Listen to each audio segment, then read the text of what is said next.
मध्ये तुम्हा सर्वांचं स्वागत आहे। आजच्या मिनी ब्लॉगच्या रुटीननुसार मी 6:30 वाजता उठले, एक ग्लास पाणी पिले व झाडू मारून फरशी साफ करून आंघोळ करून स्वयंपाकाला स्टार्ट करूया। तर जेवणामध्ये मी आज मसाला डोसा बनवते। तर मी डोशासाठी हे साहित्य काढून ठेवले आहे आणि पॅटेटो पण उकळून ठेवला आहे। 2 दिवसानंतर आमच्याकडे लगेच उत्तप्पा किंवा डोसा किंवा मसाले राईस किंवा डाळ भात असतं। तर मी सांडगा पण बनवते। तर सांडग्यासाठी मी शेंगदाणे वगैरे भाजून ठेवलेले आहेत आणि कुकिंग चॅनलसाठी मी आज खोवा बर्फी बनवते। तर माझी भाजी हे बनवून झालं आहे। मी आता जेवण करते, प्लीज तुम्ही पण जेवायला या। मी आता सलूनसाठी निघते। तर अर्नवचा रिझल्ट लागलाय, थोडा नाराज आहे तो।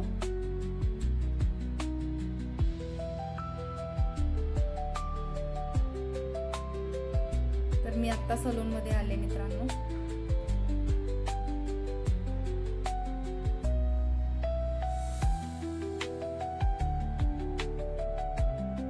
सलून मध्ये आज दिवसभर गर्दी होती, म्हणजे आयब्रोजला पण क्लायंट होते, पुन्हा हेअर कटिंगला होते, वॅक्सिंगला होते, फेशियलला होते। दिवसभर गर्दी आहे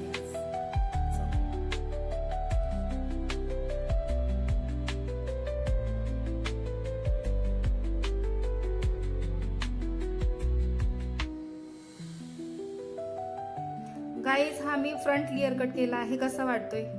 छान वाटतो ना?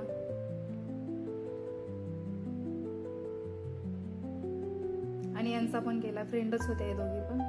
तर गाईज मी आता रात्रीचे 9:30 वाजले आहेत। मी सलून बंद करते। आजचा ब्लॉग बघितल्याबद्दल धन्यवाद। असेच बघत राहा, थोडा सपोर्ट करा। Thank you so much, bye bye.